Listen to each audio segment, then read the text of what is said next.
Okay. Hey, everybody. Welcome to the Entrepreneur Motivation Podcast. I'm your host, Chris Bello. I'm pretty sure this is the first time I'm interviewing a couple. So, welcome to the show, guys. Yeah, thanks. Thanks for having Appreciate it. us, Chris. And happy Valentine's Day, too. What a coincidence. Yeah, Should, I know, right? should have had my girlfriend on the show, too. But like I said, when we were talking, she's still at work. So, how are you guys doing today? You want to introduce yourself real quick for the audience, both of you, just like a quick bio, maybe where you're from, and of course, what you're up to now? Yeah, sounds good. Jace, go ahead. My name's Jason Jones. We came here from Southern California, a little town called Simi Valley.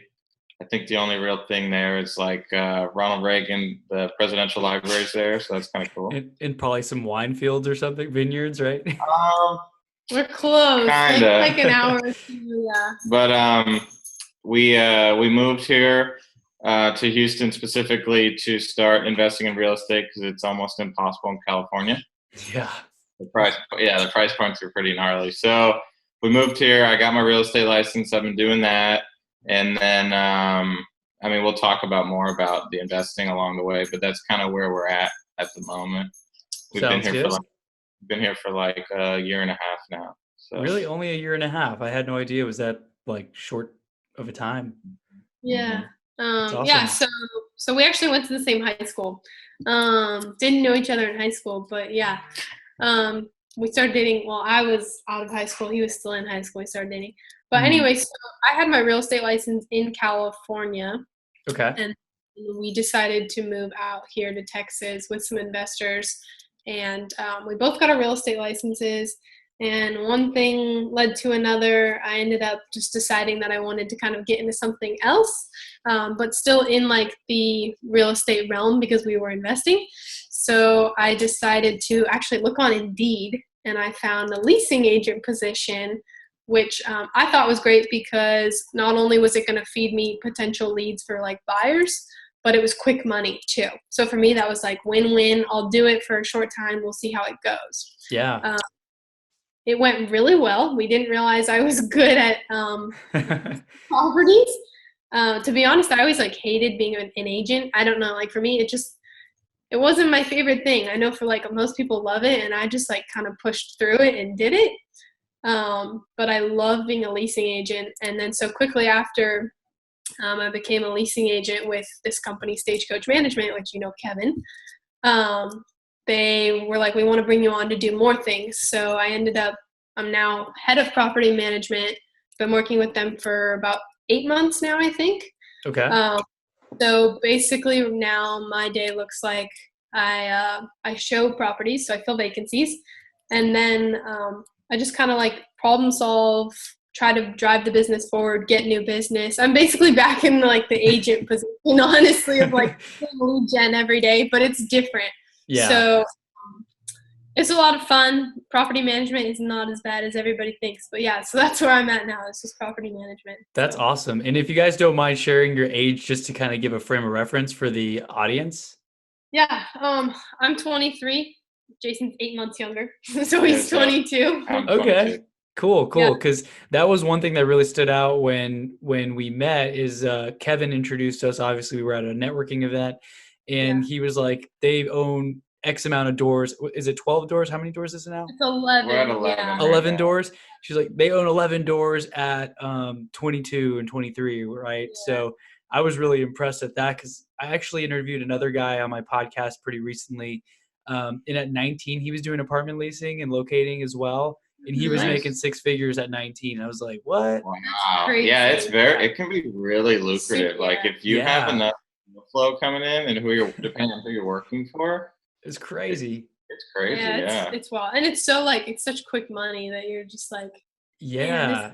And I kind of can resonate a little with that message of like not really liking the agent part because I'm relatively new as an agent. I did the wholesale stuff first. And then I got my license like last June. It hasn't even been a full year. And some transactions have been easier than others. It's more fun where I'm like, awesome, that was easy. Everyone was happy. But when things aren't going great and people are upset and you have to make that phone call and like, I don't like being the bearer of bad news. Yeah. It's just like, you don't want to make that phone call. I'm like, he's not going to like to hear this. It's not going to go well. Whereas like leasing clients that I've seen so far, especially if they want an apartment, it's easy. The apartments have great amenities. It's a very easy decision for most people. Like, do you want this great option or that great option? A lot of people who are wanting to rent homes, even like lease homes, they seem to be pickier than a lot of my buyers sometimes, where they want to see like 20 houses. I'm like, dude, I don't have 3 days like each weekend to show you all these houses for rent. That's funny. And I know it's like you make very little compared to like buying a house, but that is so true. Some people that are like, I want to see 6 of your properties, and I'm like, you want to see something in the Heights, something in the, and I'm like, like all over town too, right? Yeah. And I'm like, Houston is like, it's not small. Like, we're not going to go look at all these different places. Yeah. And that's typically, I mean, that's with anything, I guess, when you're working with, I try to keep this kind of general sometimes and bring it back to like even non-real estate stuff, just because there's a lot of people in the audience who have marketing companies or like, makeup companies or all kinds of things. So I guess relating this back to customers, if you're talking to a prospect and they don't really know anything about what they want, they're probably not quite ready they're not really that serious. If they don't even know what part of town that they want to live in, or if they want a website made and they don't really know what they want to have on the website, they haven't thought enough about it probably.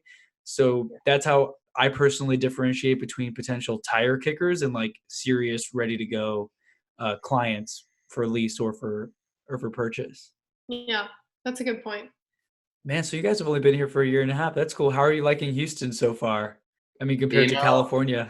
Well, so we really like the people. Everyone's really, really nice here. Yeah. Don't like the weather, the summer. So yeah, the weather's pretty tough, and because where we came from, we were like 30 minutes from Malibu. Oh man. And like 45 minutes from Santa Monica. That's hard to beat. Yeah. Missing the beaches and the mountains for sure. But we fly for free, so like we can go back whenever. So sometimes we do that because her dad worked for United, so that's a good perk. Yeah. That's awesome. I was gonna say who's got the airline connection. Yeah, my dad worked for United for like 30 years, well, Continental and then United. So yeah, we're super fortunate. We don't take enough advantage of it, but yeah, I like Houston a lot. Honestly, it's very different than California, but the people, people are the best part. We always say like, if we could plop the people from Houston in California, it'd be and the prices too, right? Oh my god! Yeah, the cost of living here is amazing. It's so crazy. So like, we live in like a nice apartment now. I mean, like nothing crazy. It's in the suburbs, and like we pay very little, like just under $1,100, right? That's where crazy. We like came from in like this total suburb in California. This apartment would be like 1,900. No, close to like 2,100. Yeah. Dang. So, and even friends from New York and stuff. I remember I visited a friend in New York, and she had like 4 roommates. It was like a 3-bedroom place, but there were like 4 or 5 people living there. In her bathroom, I swear, if you guys have ever been on a cruise or the airplane bathroom, it was slightly bigger than that. And the shower, it definitely did not have a tub. It was a stand-up shower, and like your elbows were hitting the wall when you were trying to like shampoo your hair or anything. And she was paying $900 a month, and she didn't even have a closet. Her closet was like a hanging rack under a bunk bed. Yeah. And I had to sleep on the very tiny couch in the living room. And just, I was, couch surfing at that time, basically, because I didn't want to spend a lot of money on an Airbnb if I was only going to be sleeping there. But that really opened my eyes to like the disparity in the price differences between like Texas and a place like California or New York. So it's insane. Like so we're looking at buying a house like in the next year or so, just for like ourselves, not investment. Mm-hmm. And like a nice house in like either Jersey Village or Cypress, you can get for like 200, like a nice like 2,000 square foot house with a backyard. And in the city we came from, you're looking at a minimum of like, it's gone down a little in the like last year. 500 grand or something, or 600. You're looking at like 550 minimum for like a 1,200 square foot house. That's with crazy. A little backyard. So it's insane how far your money goes here, honestly. Yeah. And even on other real estate podcasts, I'll hear about if you find a good deal in California, you can make huge margins like on a wholesale assignment fee. But that's because the price points are so much higher. Whereas here, okay, you can buy a house, like you said, for 200-300 grand. That's a pretty nice house. So maybe the margins might be a little smaller sometimes on deals as opposed to there, but also it's more affordable. So you guys are focusing on real estate investment here. You said you moved here with a couple investors. Did you have some friends or did you know anyone? Is that like, did you meet Kevin over there or something in California? Yeah, so I actually, when we first moved here, I worked for like a real estate education company, Okay. where we just like taught real estate education, like anywhere from 12 to 18 nights a week or a month. Sorry. I was like, So what? yeah, sorry. So I did a lot of meetups when we first moved here, and Okay. like that's how we learned as quick as we have, and Yeah. yeah, obviously we met a lot of people and we learned a lot from different people. So that was a huge part of like where we are now. That's It incredible. was a lot of fun. Yeah. That's a different world, like being in the education realm versus like actually doing it. I know like I've seen you've gone to like different meetups, and obviously I've seen you at some meetups where I'm like, you don't necessarily like learn as much at certain events. It's more about networking. So that was really interesting for us to see too, just like the quality of events that go on. They're always good. It's just like what you got to look for the good in each one, I guess, is a good way to put it. Yeah, absolutely. And I'm getting more strategic and I guess picky with the events that I go to. I talk about this sometimes on other episodes, being productive and like trying to minimize the amount of time that you're wasting on things because you never know. It could be a great meeting, it could be a bad meeting. Sometimes you feel like, it's kind of like if you watch a movie and it stinks at the end, you're like, man, I wasted 2 hours. I'll never get that time back. I could have done something else. Yeah. And I've gotten that feeling after going to a few networking events, but I think the biggest thing for me, other than learning, you learn a good amount at events. The free events aren't going to teach you everything. Usually there's some kind of paid event that they pitch you on. Yeah. But it's the relationships that you make, right? Like us meeting and like now being on this call and now me getting to pick your brain. And then in the future, the audience has no idea who Kevin is, but we're going to bring Kevin on too, I'm sure. For sure. And lots of great connections get made and like knowledge gets transferred. And it's just really cool to meet other people that are like-minded and even like I'd say y'all are further ahead than me, obviously, because the only house I have right now is the one that I'm living in that I bought a few years ago. And you guys are already like so far ahead in the investment game. And did you start investing when you were in California or you just did all of that within a year and a half of being here? So we started like learning about investing in California. I'd say like even when I was in high school, like I read, Rich Dad Poor Dad. I read got it some on my bookshelf. everybody. I think that's everybody's first book, Yeah. investment book. So like we definitely have educating ourselves on investing. We actually the first thing that got us into investing is the funniest thing. We were like, oh, you got a wholesale to flip to be able to do the buy and hold, like that whole thing that everybody sells you on. And we bought up Cole Hatter. Ty Lopez. Do you remember that guy? Yeah, I've heard of both of them. Wait, Ty Lopez had a course on wholesaling? With Cole Hatter, yeah. Really? So Ty, he didn't have it, but that's how Ty makes his money. Is he's an influencer who brings on people, right? And like podcast. Just puts on different courses and stuff. Yeah. So he had partnered or whatever he calls it with Cole Hatter, and we bought that, and it wasn't the best. We actually got a refund because it was like so basic. It was like, okay, guys, here's video number 1. Let's find how to find motivated sellers. Okay, people who are getting divorced are motivated sellers. And we were like, no kidding. It was pretty basic, and we needed something a little like farther, just more advanced. That's when I started going to like networking events, and that's when I realized like that's the power, is surrounding yourself with people who are doing what you want to do. So like a big thing for me, like for meetups, I know you're talking about like your biggest takeaway. For me, what I've realized my biggest thing is 1, the networking, but 2, knowing getting to know the person who's hosting the event. Because for me, like the other night at Quest, we're super fortunate to know someone who works at Quest and like kind of runs those events. So awesome. As soon as I walked in, he was like, who do you need to talk to? And I told him, I was like, hey, I need to know who's doing owner finance at a high level right now. And I need to know, what did I tell him? I think owner finance was like our big focus this last week. I was like, just tell me who's doing owner finance at a high level. I need to know. And then as always, I'm like, who's got private money? Like every time, like, who's got private money? Who's got private money? That's good. So you're like a master networker now. Because Oh, A lot of people go to events and I've talked about this before on another episode as well, where they waste time talking to their one friend at the bar for 3 hours. It's like, cool, you got nothing out of that event other than drunk, yes. versus here you're coming with a purpose. And when there's like 100 people at an event and you can talk to one person who points you to the two people who really like you should meet that night, you just shortcutted like 30 minutes of having to talk to a bunch of people asking what they do because you just went to the main guy who already knows the people in the room. Should be going to every event that you go to. You should have like a clear-cut goal of who exactly you're trying to, like. If you're a buy and hold investor, you're like, all right, I'm going here specifically to meet wholesalers. Or if you're trying to buy property, you said I'm going here specifically to find someone with private money. Yeah. You don't just go there kind of just like, oh, we'll see what happens. Yeah. But I'll admit, like, there's definitely some meetups where I'm like, I just wasted like the last hour, and like I'll walk out sometimes. Happens. Like I'll be like, I'm not in the mood tonight, or like this is not working for me. I'm out. Right. Sometimes I set a timer, right? Like I have FOMO, fear of missing out. Sometimes I'm like, man, I got to at least stop by, see it for myself. And I'll at least drop by and make an appearance, shake a few hands. I set a goal to like meet, at least 5 people. And then I follow up with them the next day.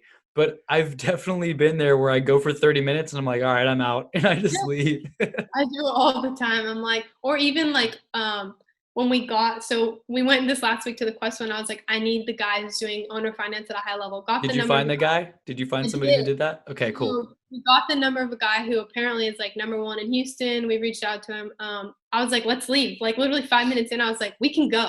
And then we ended up staying. What you needed. Yeah. Yeah, exactly. We were like, well, let's stay because we want to hear the speech actually this time. Yeah. But, had that have been any other night where it was like something I didn't really care about, I probably would have left. Like drove 45 minutes to get there. But that place is so far from like most people. I know. Every time I put it in my GPS and the time that it's at, I'm just like, 40 minutes. And the thing's red on Google where I know it's going to be slow. But I still, like you guys, I still made it out there to at least show up, and I don't want to miss out on opportunities because I know that if I stay home, like what am I going to do like at home? Watch TV? Where there's the people like the owner finance guy that you can meet out there. I'm curious, and this will vary obviously depending on who's in the audience and what their goals are. But say they go to an event and they meet a really important person, like how you met your owner finance guy. How did you guys follow up, and what was it that you were looking for? How did you try to like propose value so that they were willing to meet with you or help you out? Do you mind sharing that, or are you still kind of in the process of following up? So for that guy specifically, we're in the process. Yeah, but so I talked to the speaker that night, and we ended up making a really good connection because we found out that we run our property management company the same way they run their syndication company off the same book, which is Traction. Cool. I haven't read it yet. Read that still. I haven't read it, but I know that's how we base our company with like scorecards and KPIs, just things we track every week. Yep. For him, he was like so happy that he met someone that does that, and they're looking into like possibly starting a property management company because they own so many doors. So cool. Like for him, like he and I just followed up with text, and then it's like, hey, let's schedule a call 3 weeks out, just like every few weeks, kind of just like, hey, like, can you help me with this week? Or like, what do you need help with? So like Kevin just taught me something on, I just started using Podio with him. So what we do is like, it sounds bad, but like we rank our CRM basically of like, these people are people, I need to be in touch with them every 2 weeks. It might be a lead. It might be someone that's like super beneficial to you, like whatever it is, it's an A. And then you got your obviously B, C, D is like, maybe if I see them, type of thing. So I've just been good about doing that and like logging into my CRM every day to be able to actually see who I need to talk to, honestly. Yeah, that's really important. I went to a training event recently as well, and I haven't read Traction yet, but they have a similar system in that they had like a bullseye and like the A's are in the middle, B's, C's, D's. And they were saying basically like your D's and your F's, like anyone past a D, you basically fire those clients. Or if they're like potential business partnerships or whatever, those aren't really your ideal things because there's not really a lot of value you can add to each other. And for real estate, for like a real estate agent view, those might be the people who were a pain to work with. They want you to cut your commission. They're never going to refer anyone to you, right? Yeah. Like, you know how that goes. And then your A clients are like the ones who will refer you to everybody. Like they're actively trying to help you. They post about you all the time. They are your biggest fans. Like it's hard to get like A's are basically like your mom, right? Like pretty they're much. going to back you up no matter what happens. But and back. Oh, no, sorry. no, go ahead. I was going to say, like, and you definitely have to keep on like pruning that list and focusing your efforts on the people who are going to grow with you, and you'll be able to help each other out, right? You don't want to be with someone who's just trying to take from you and not help you in any way. Yeah. Back to I like jumped the gun on how do I like when you follow up, how do you bring them value so that they actually want to provide you value? Yeah. For us, like one, and you probably see this too, you've probably gotten lucky with like the fact that you're young and people kind of naturally want to like guide They you. like I've that. never, Yeah. sometimes I used to see it as a total disadvantage because I thought people would put me off just because I was young. And then I learned that that's my biggest advantage and I needed to take advantage of that. Yeah. But I think honestly, people love talking about themselves like we all do, and they want to talk about how they became successful. So anytime I like approach someone, I'm like, how did you do? Like, I just want to know how you did what you've done. Like, would you mind sitting down with me or jumping on a call for 30 minutes and just telling me like, how did you get started? Like, this is incredible where you're at now. And they love it. They want to talk to you about it, and it's super beneficial for me, right? Yeah. So, like, most of the time people want to talk about themselves. Sometimes you're going to get those people they're like, no, I'm too busy for you, you know? But Right. honestly, not that often. I'd probably say like, so in my experience, like 9 times out of 10, people are more than willing to at least meet with you for the first time. And then you just got to stay, if you really hit it off and you build a really good rapport, it's like, I met with the guy yesterday for coffee and literally we were so excited about what we talked about. We're like, let's meet again on Monday to continue the conversation. And we hadn't talked in like a year, right? So we had mutual friends, and something like as simple as just meeting for coffee for 30 minutes can turn into a stronger relationship and like a business partnership. And this guy, coincidentally, I posted about it on my story the other day. He's 29, he's my age, and he's got 30 rental properties right now. So he's working full time, and he's working full time in oil and gas, and he's up to 30. And so I was like thinking maybe I can introduce you guys if that helps. I know he's got a property management company as well that he's working on growing in the Katy area. He's trying to focus his efforts there. Nice. And so I keep on talking to people like you and like him, because kind of like how you said, how people love to share their stories. I get to pick other people's brains. And then with my podcast too, I get to selfishly like learn from them. And they get to get value because now I get to share your message with the audience, and then the audience learns. So it's just a big circle of just value going around to everyone at different stages. And then now like we'll have a solid relationship too. So you guys will actually know me better. I'll know you better. And then every time I see you at events, we'll actually be like, hey, what's up? You actually know who I am. It's not like I just asked you to send me referrals in real estate or something, right? Yeah. Yeah, definitely. Some people are so bad at it. They just tell you what they want and they don't try to help you with anything in return. Yeah, I know. It's kind of funny. And like, honestly, you were saying like 9 out of 10 people want to help you. And then most of the time it's like that one person who doesn't want to help you. At the end of the day, you probably don't even want to work with them anyway. Right. If they're not willing to help you from the beginning, that kind of shows you what their like mindset is anyways. So yeah, and some people are more loners and they're kind of harder to work with. And I've met a few people and I've worked with a few people that are pretty introverted in the industry, where like they can network if they need to, but it drains them a lot faster, right? Where they want to like kind of retreat and have their space. And then those who are more extroverted, like I could talk forever, and then I'm like, oh, we didn't even talk about real estate at all. We just talked about, your dog or whatever. But sometimes that's, even if you're like negotiating with the seller, if you listen to podcasts about that, they say not to talk about the house. Like you don't always talk about business. You talk about the other person. If you guys have read How to Win Friends and Influence People, have you guys read that one yet?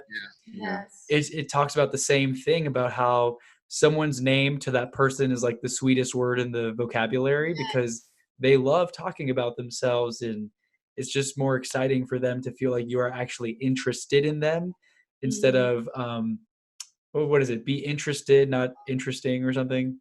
Yes. Yeah, don't brag it. about yourself all the time. Just be very interested in what they do, right? Yeah. Another good book that kind of goes with that a little bit is Never Split the Difference by Chris Voss. You ever That's read that great. one? That's great. Yeah, I think I haven't physically read it. I've done it on Audible twice. Very good book. That book's incredible, and it kind of goes with the psychology of that, Yeah. you know. Yeah. So that's pretty good. And never split the difference. That's so good because especially if you're negotiating or in real estate, it makes sense to want to split the difference. You know, someone comes in at 190K for the offer, it's listed at 200. Okay, let's split the difference and go in the middle. And Right. that's not the way to go. That's you're leaving room on the table for, you know, a better deal for whoever it is that you're representing or for yourself. It doesn't even have to be for like real estate either. It can be for Yeah, anything. for anything, for anything. People Life is always all- want to meet in the middle. Yeah. Yes. Yeah. You're all at some point throughout every day. You're in some sort of negotiation with somebody or something, you know. Right. So you have that skill. Or even like fighting for a parking spot, like, you know, no, I'm not going to let you get this. I was sitting here with my blinker on. Yeah. Yeah, that's funny. Yeah. So, okay. Well, what do you guys do on a daily basis? I mean, how about you right now, Jason? Are you doing a lot of are you doing real estate agent stuff full time? So no, well, I do a little bit of that, but mostly at the moment, we're stabilizing our rental properties. Okay. So we have 2 quadplexes and a triplex. We're getting them rehabbed and stabilized. Once those are stabilized, they'll spit us like $500 or $600 a month.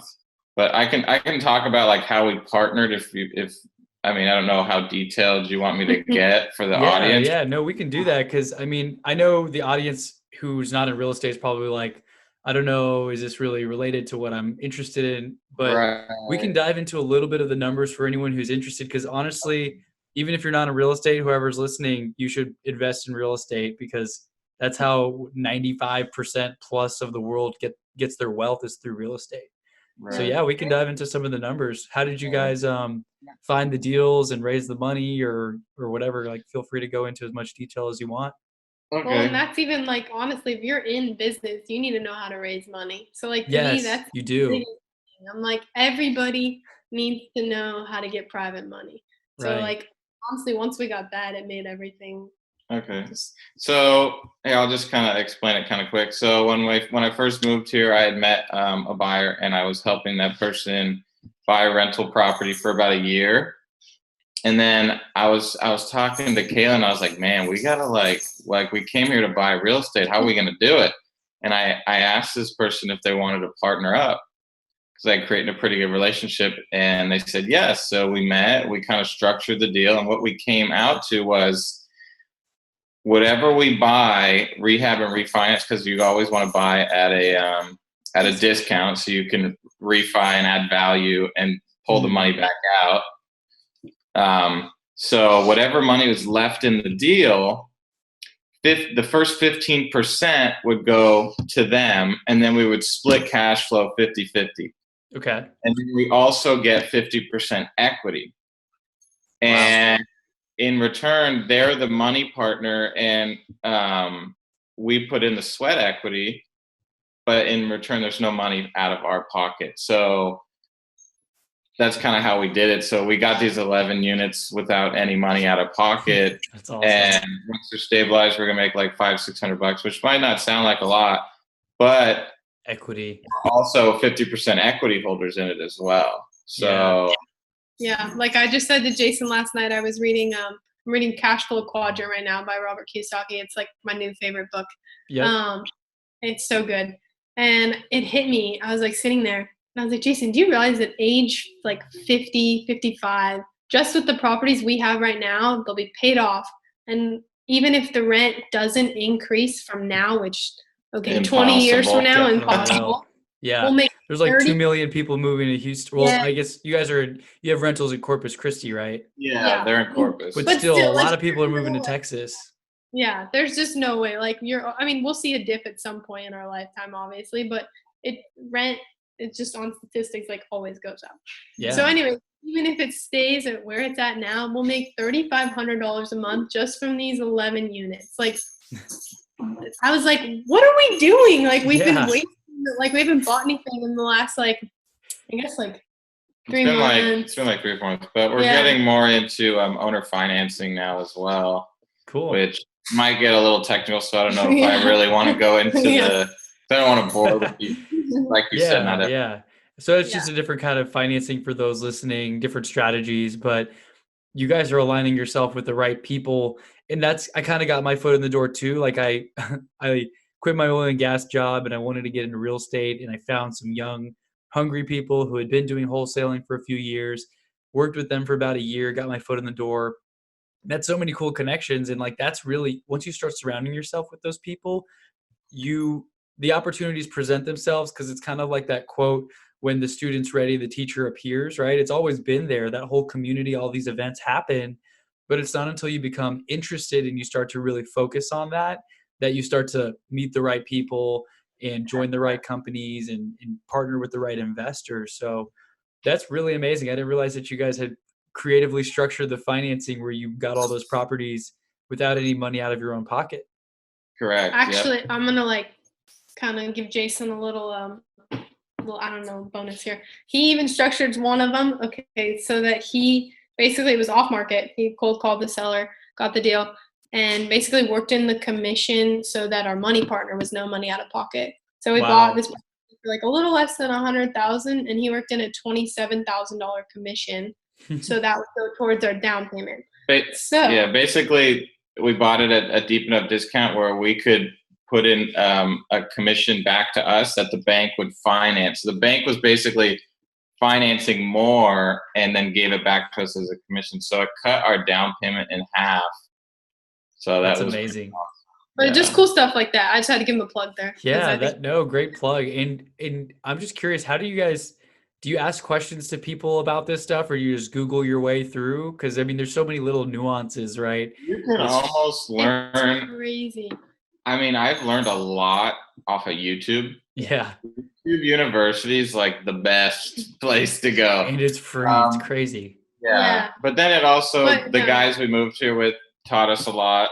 And then also just constantly talking to people about real estate and creative financing. Mm-hmm. You kind of just learn little things along the way, and you almost don't even realize it until at some point you're like, wow, I know a lot, you know, and it kind of just adds up. Yeah, I think it's just constantly surrounding yourself with people who are like doing what you want to do eventually. Like you've got to be the stupidest person in the room. Like that sounds horrible. Yeah. Like that's how you get better, is be the dumbest person in the room. So I think like we're just constantly reaching out to people who are doing like things that we even might be interested in, like owner finance. Like tomorrow we're going to get drinks with a guy who we've met once before, and he already taught us in one sitting, taught us so many things about owner finance that we were like, we had no idea this was even a possibility. Right. So now you're gonna get him drinks, so he tells you even more. Yeah, exactly. Right. So that's awesome. So, yeah, like surrounding, like, yes, you can learn a ton on YouTube, but one, you got to get out there and just do it. Yeah. It's like once people flock to you, they're like, how do you do this? How do you do that? And then like you realize like the level just keeps going up and up of like, wow, there's so many people who have taken this to like a crazy level, like Kevin, who's like syndicating, you know, $4 million, $6 million deals. And you're like, how did you do that? You know, from the person who just goes to their first meetup and sees him doing that, it seems like impossible. But after he's been doing it for so many years, and you guys are like right there behind him too, right? You're learning all these things too, and you're going to be there very soon as well.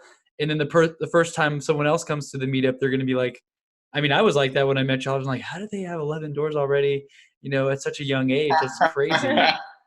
And it makes you think like, okay, dude, like, I know other people want to come up with excuses like, oh, maybe, you know, daddy's money or whatever, someone, you know, trust fund babies. But no, it was creative financing. And something that I hear all the time is that it's not about resources, it's about resourcefulness. So no matter what your resources are, you've got to be able to find out how to be resourceful and create opportunities where maybe other people don't see them, right? You're creating them out of nothing.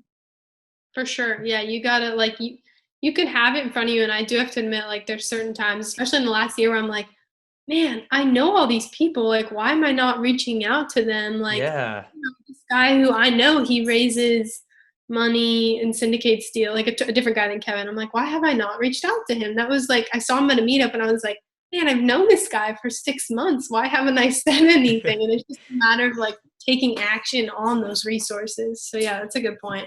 Yeah, and I got to give a plug to one guy that I met this week. His name is Eli. I think I talked about this in the last episode for those who are listening. He put together an event in Houston called Business and Brews, and they've grown it to the last event had like 250 people, he said, showed up from Wow, all different industries. that's And they've really only good. been doing it for 2 years, but he started reaching out to people on his list. Like he reached out to me. I mean, I had signed up through Eventbrite, so he had my info. We met up for like 30 minutes, and he had a really good strategy because he wasn't all like begging for business or asking for referrals, but he gave me a folder. I have it in my backpack because I want to mimic it for my own real estate purposes. Mhm. But he even had a sheet of paper saying like seeking connections, and he was looking to connect with specific people from organizations. So for his business, he does financial advising and like primarily for people who have like a single stock position, say someone who's worked at Exxon for 30 years and they invest their part of their paycheck in the company stock. So they have a lot of that company stock. He might want to meet like a VP of Halliburton or, these big oil and gas companies, Exxon. And so every time he meets somebody, if he hands out that piece of paper and says, hey, these are some of the connections I'm trying to connect with, who can I connect you with? So he's trying to add value back. And that was like, Oh, whoa, wow. mind That's blown. really That's good. awesome. Because what if I'm sitting there and I'm like, oh, yeah, my uncle knows so and so personally. I could set you up, right? That's so much easier than cold calling the CEO's number or trying to get Yeah, through the admin. That's a really sending good emails. little tidbit right there. Yeah, Like Yeah. I that think was that's really in, good. I want to say that's in 7 Levels of Communication by Michael Maher. I want to say he talks about that in that book. It's a That's it's a genius. short book, quick I haven't read. read that one, but thank you though. I'm gonna definitely have to put that in the show notes because I mean, this guy even gave me like I don't want to just like show all his information in case it's somewhat private, but like his resume is in here just so you can see what his background is, and it's got a lot of different information about what his company does. But yeah, That's awesome. seeking connections. He's looking to meet with like executive VPs of finance and then the CFO for like Phillips 66, Cisco, ConocoPhillips. Like these are pretty high profile people, right? So imagine for you guys, if you're looking for owner finance masters and stuff, if you had a sheet of what you're looking for, and anytime you go to an event, like you just hand that out, and that way people know what it is that you're looking for, and maybe they know someone they can refer to you. That's so I genius. think we Yeah. need Yeah. to We need start to do that. Yeah. implementing No, that. I literally kept this. I was like, dude, I'm gonna make this like I'm gonna copy it and just plug in different names of people that I'm trying to meet. And Definitely. it was such a cool tidbit. So hopefully I was able to kind of help you guys, with the future networking as well. Cause I'm always trying to get better at networking. I was the guy who used to waste 2 hours talking to my friend. And now I'm like, no, I don't want to sit next to my friend. I want to meet other people. Yeah. No, that's awesome. Yeah, I have Kevin's actually he's always telling me like just tell people what you're doing and what you need because people Yeah. naturally want to help you. So that's awesome. Like he just flat out puts it out there like I need and he's so focused on it too, right? Like I need Right. this and this. Like that's awesome. Like if I'm like yeah, I need people who own properties of 100 plus stores, right? Like complexes with 100 doors. Definitely. Anyone you know that's Yeah, doing that, I need to meet that's them. really yeah. That's And then awesome. just making a little introduction because the funny part was that he kind of caught me off guard. He's like, how can I help you? Who can I introduce you to? And I was like, I don't know. Like, Yeah. so who's cool? Like, I mean, I didn't really have it. I didn't have Yeah. it defined. So he was so clear and defined with who it is that he was trying to meet that it really motivated me to get it together and kind of define my perfect avatar of who I want to meet. So I was like, I don't know. Do you know like Jeff Bezos? It'd be cool to interview him on my podcast. Yeah. That's But awesome. I'm also very open to just meeting people who are interesting, have cool stories like you guys to share. So I'm always up to meet whoever and just have a conversation. Plus, it helps me have podcast content. Um, but it definitely helps if you have a seeking connections sheet of paper to connect. Do you guys want to cover anything else about like rentals or investing or kind of your 5-year, 10-year vision? I'm just curious to see like Um, where you're at. You've come so far, and I know you've got a yeah. lot more you want to go. Yes. So right now I'm actually trying to like hyper focus, not so much on growing rental portfolio, like as buy and hold, but if a deal comes across, obviously I can't pass it up. But at the Yeah. moment, we're really focusing on owner financing. because basically for your audience, it's like instead of being the landlord and having the maintenance and all that stuff and having to collect rent and stuff, you're being the bank and you're giving these people a loan to then own the house. A third party processor will be in charge of taking the payment and then direct deposit it into your account. So once you get the deal, they're the owner of the house, you give them the loan, you're on to the next one, and you don't have to worry about the payment because it's going to be a direct deposit. So we're really focusing on that. If we can get to 40 of them in the next 2 years, that'll give us $100,000 a year in direct deposits, and we're going to then reinvest that money into regular rentals and other things as well. Yeah, I mean, at that point, you could start getting into like apartment complexes. You just start scaling up to bigger multi-units, and right. Yeah, that's definitely. But that's really what we're cool. hyper focusing on at the moment. And then for me, because we kind of have, he focuses a lot more on that, which is like really helpful because he focuses on like our wealth building a lot more than I do. Yeah. I get jealous. I know it's kind of funny because he's like, your job's so cool, and I'm like, man, but you're building the real things that are building like wealth, right? Yeah. So like right now I'm focused on always like looking for deals of like 50 to 270 unit complexes in like the greater Houston area. So we're always looking to manage those and then potentially purchase those too with Kevin. And then I'm always looking for private money, obviously. But really, like, that's my focus right now is really growing this property management company just because, like, I've been given such a great opportunity. And, like, they treat me so well. So, like, I just love this company and, like, just want to keep putting, like, so much value into it. And, like, what Kevin actually allows us to do is if we find deals and, like, we do all these things, he'll cut us in for equity on the deals, too. So cool. So, Yeah. it's a really great opportunity. I love working with, like, everybody I work with. Kevin's, like, the best mentor I could have asked for. He's just like, he's pretty incredible. he's just so giving and generous, honestly. Yeah. But honestly, like you said, we're focused on owner finance. It is temporary cash, but it's kind of like long-term temporary cash. Right. Like it lasts anywhere from like 7 to 30 years, honestly. So it's just a great vehicle. And our real goal is to create like $40,000 a month passive. And then eventually, I've always just wanted to be a business owner, and honestly, probably nothing in real estate at all. I have no idea what that business would be, but I know, like, at the end of the day, 10 years from now, I want to own a business where I can just be involved 4 hours a day if I want, or be involved, like just spend as little or as much time as possible. I just have no idea what that business is. I've talked with my girlfriend a few times about this. We were actually talking yesterday about it because she's working at an accounting firm, a CPA firm, finishing up her accounting degree. She wants to get her CPA, have her own firm eventually. And she said basically once she gets her clients up and she builds her business to a certain level, she already knows what businesses she wants. She wants to invest in things she loves. So she wants to invest in like a coffee shop and like a little wine bar where she can go there all the time and like, that would be pretty cool. Yeah, like just hang out in a place that she loves, right? So it's cool to have a vision like that as well of what you want to do in the future. And I love that you guys have clarity on what your focus is right now, finding the owner financing deals, and for also, I mean, just building up your passive income in general. For me, I got really clear this year on my goals because last year was just like, okay, I want to make $1 million or like be a millionaire or whatever. But how do I break that down to make it real goals that I can actually work towards instead of just pie in the sky, make $5 million in the next 5 years? Like, so like for me, my goal for this year was to help 35 people buy or sell a house. And whether that's involving wholesaling or finding distressed properties or even just finding a friend buy a first time house. Like today I had a closing this morning. Whoop, pat on the back. Oh, nice. Thanks. So I'm just working on scaling that up, and I actually have 4 deals set to close this month if all goes well. So I'm hoping that they all, don't fall apart, because I've had those deals where I'm like, oh, okay, never mind. I thought I was getting paid next month, but buyer backed out or buyer fell through. You guys know how that goes, right?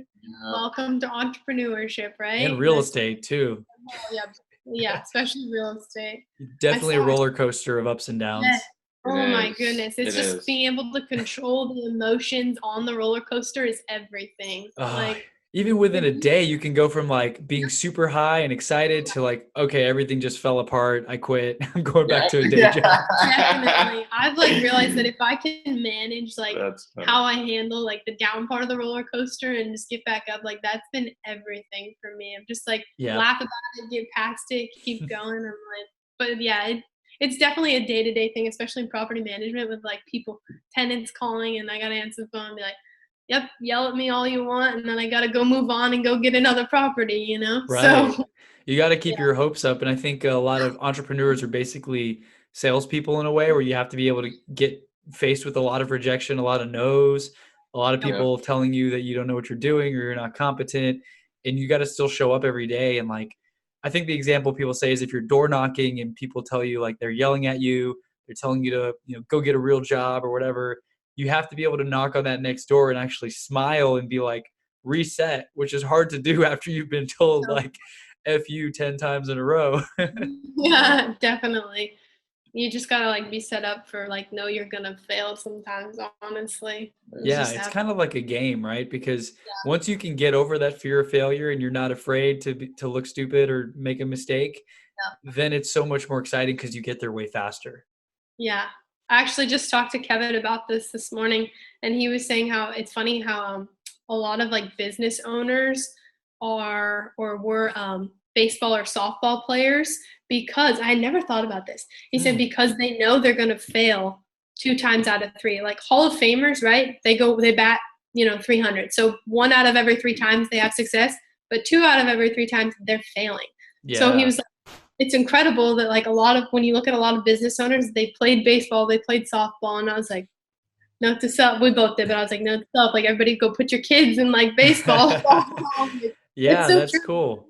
Yeah, I forget the name of the baseball player, but I recently heard that on another podcast too, where they're like, so and so player had the most home runs, but do you know how many times he missed? No one yeah, cares about how many times you missed. They just see how many home runs you had, but they don't realize that you had to take all those swings. And I don't know the percentages, but yeah, but yeah, you gotta miss a lot, and you gotta kind of suck sometimes for a while before you start to figure it out and you start to see success. And even from the outside, people tell me, I'm sure they tell you too, the people who are not doing that much, especially when they see how much you're doing, they're like, dude, you're killing it. But when you're in those circles where you see other people like the Kevins and the owner financing master, you're like, yeah. man, they're killing it. I'm not doing anything, right? Yes, But that's it's all Exactly. exactly. relative. It's all relative.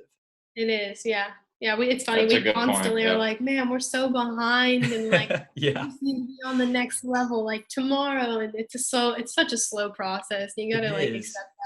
But it's Yeah. one of those things too where I think Bill Gates said it, or they overestimate what they can do in a year, but they underestimate what they can do in 5. Yeah. Yeah. Because everyone's like, oh, I'm going to be killing it this time next year. Next year comes around and they're like, man, I didn't hit that goal. But if you keep doing it over and over again in 5 years, you look back and you got 11 doors, maybe you got 30 doors, you got Exactly. 50. You just continue to, Yeah. but you got to stick with it long enough too. That's one thing that I've learned because I don't know how it was with you guys when you started. When I started, I was trying something for 3 months and then like, okay, I don't know if that Yes. works. Let me try That's something else.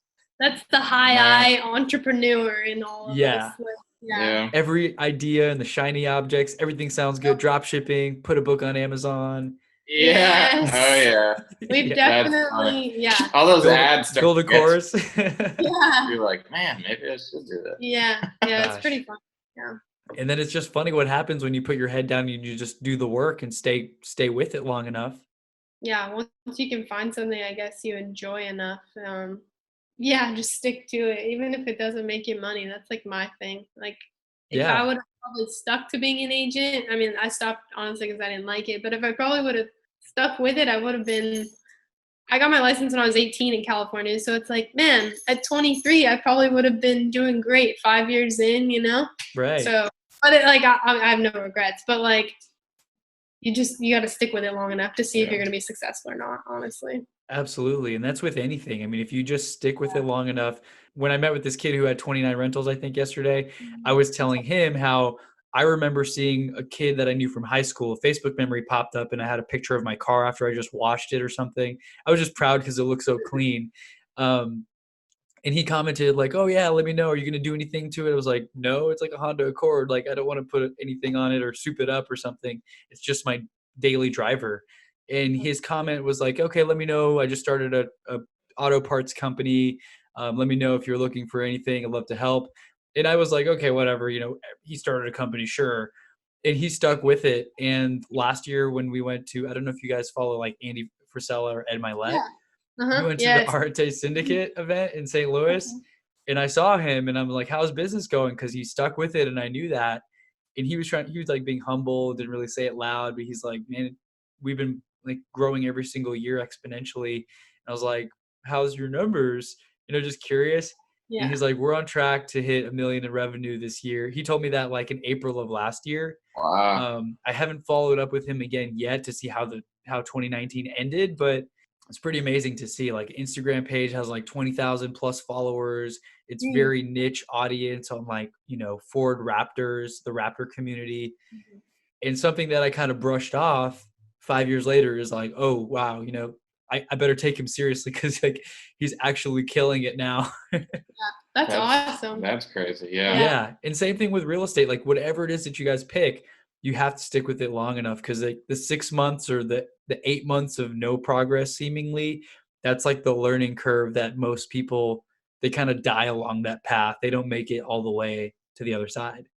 Definitely. Yeah. It's not instant gratification like all of us millennials want. So That's the hardest part too though, but I mean, you can't really blame us, right? Everything's you can find anything on Google like immediately. It's so easy to find.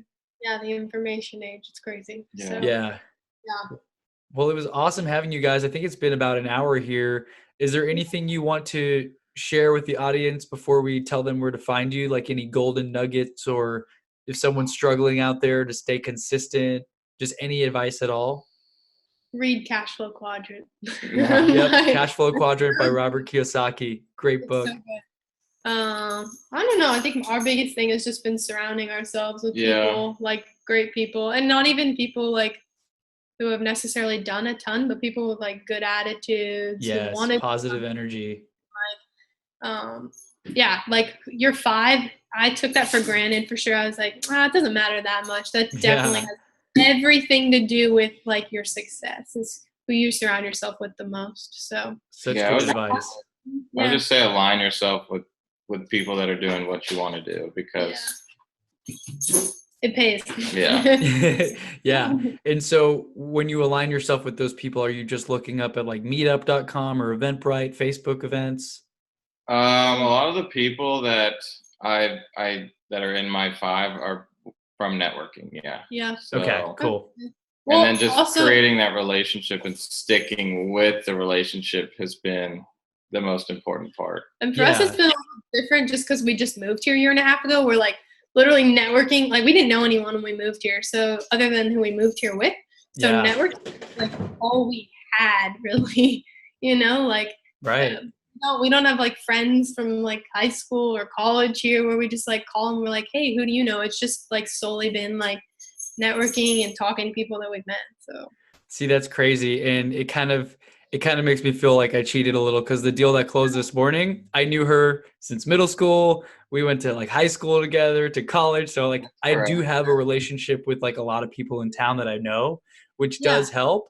But then I've also closed 3 deals in the last few months of people that I've met at networking events who were looking to buy houses. So just like you said, go out there and find the people, like kind of fish in the pond where the people that you're looking for are going to be swimming in, right? Like I'm not going to go try to find real estate buyers at like Walmart or something. I'm going to go to a real estate networking event because that's where they're going to be. yeah, and you got to give yourself credit on that because I guarantee you she knows like 20 other agents and she Thank you. Yeah. So Thank you. I appreciate that. Yeah, definitely just leverage it. Yeah. But like it's also I personally struggle with that balance of like wanting to help people and to represent them without being the annoying like salesperson because I don't want to like ever make that relationship seem like I want just to get a commission out of it or something, right? Versus truly wanting to be someone's, I don't know, agent and represent them and help them to make a purchase or to sell a house. So just balancing that fine line of like, hey, like we're Definitely friends, a but fine line here. let's be friends, but like, cool, I just made a commission. Like that was awesome too. Yeah, it's just like bringing them enough value, I guess. But Yeah. yeah. So it was super awesome having you guys on the show. Do you guys have like a website or anything? Or I mean, you could share your social media handles for our audience to reach out to you, or maybe if we've got any owner finance masters in the audience, definitely reach out Um, and connect. I feel like email is probably the best way. Yeah. Okay. Just because we have different things going on. And also I have a small YouTube channel that I started like a month ago. Maybe I got maybe 4 videos up, but Cool. That's how it always starts, man. I mean, I started this podcast with no listens, and then last month I hit 38,000 downloads. That's So awesome. now That's I'm kind of incredible. like, oh yeah, I'm a podcaster. But before I was like, I have a podcast, like, check it out. Yeah.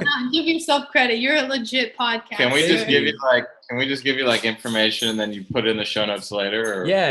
I'm going to type it out now. So what's the email that you guys want people to reach out to?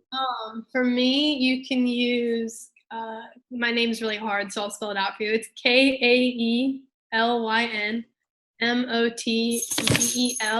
KAELYNMOTZEL@kw.com. At kw.com. Awesome. Yep. And mine will be Jason,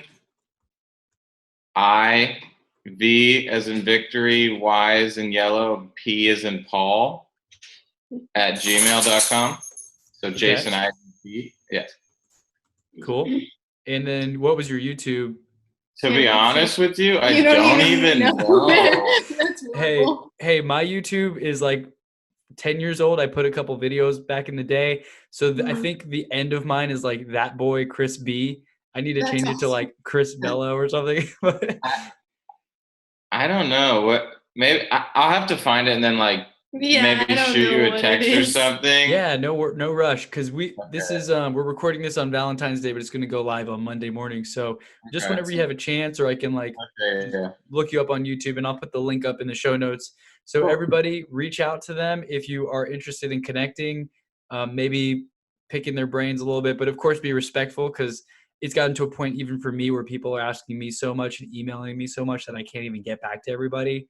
So if anyone's going to reach out, make sure to ask questions that are not Googleable, because it's kind of disrespectful to ask a question that you could have just Googled, right? Yeah, I'm all for it. I love helping people and Awesome. just yeah. And it's just that abundance mindset. That's how you guys have, gotten to where you're at, is by Mhm. being willing to make connections with others and add value. And that's how I am too. I'm just like, look, if I can help you, awesome. I don't need anything in return. I know it's going to come back eventually, somehow, some way. If I add enough value and put enough feelers out there, it's going to come back. Definitely. Well, Awesome. Thanks again to both of you guys. I really enjoyed this. And look, we went the full hour too. No, Didn't even feel like an hour. I know, what the heck. Right? Yeah, thanks for having us on. That was fun. Yeah, that was cool. Have you been on any other podcasts or done any interviews or anything like that before? No, this is the first one, to be honest. It's fun. And the thing is, it's like, this is a conversation that I would have loved to have anyway. Exactly. And we would never go into this much detail if we were just talking at a networking event, because there's other people everywhere, right? Yeah. Right. The thing I in was the comfort of your home. Yeah, definitely. No, I've been on a panel before, but the thing is now I want to ask you more questions. Right. We so didn't I'm get always to ask. Yeah, we didn't get to ask you. well, it's like he's trying to interview us, so we'll have to get together for coffee or something. Yeah, for sure. Or even before another networking event, sometimes I'll plan it. If we're going to go to the same event, we can just meet right before. That way we're in the area and it's more convenient logistically to meet up. But yeah, I would love to meet with you guys. And I know Kevin was joking. He's like, oh, maybe after I sell this apartment deal, I can come on your podcast. I'm like, dude, you've killed it enough to be on my podcast. So thank you guys again, and happy Valentine's Day. Are you're just going to make dinner at home, you said? Yep, that's what we're doing. Yeah, just kind of hanging out. Yeah. So. Yeah, my girlfriend's too. She's kind of trying to stay on a strict budget while she's paying for school and stuff. So we're just discount candy at HEB tomorrow, maybe. Yeah. That's awesome. Tomorrow's the day to go, probably half off of everything, right? So, let's stay in touch, and then maybe I'll let you know when it's live, and I'll share the links with you guys for the YouTube and the podcast if you want to share it. And then maybe next week or the week after, we can definitely connect for coffee and just get to talk more. Yeah, definitely. We have Kevin's meetup next week, so I'll text you. Yeah, let me know. I'd love to go to Kevin's meetup too. It's I think at you Pub told me Fiction. about it. Yeah, it's Okay, it's yeah. at Pub Fiction. I'll text you. Yeah. Yeah, if you could send me if there's a Facebook event or something, I'll definitely click Yeah, yeah, yeah. going. Okay. Yeah, Cool. All awesome. right. Well, you guys have a good night. Thank you.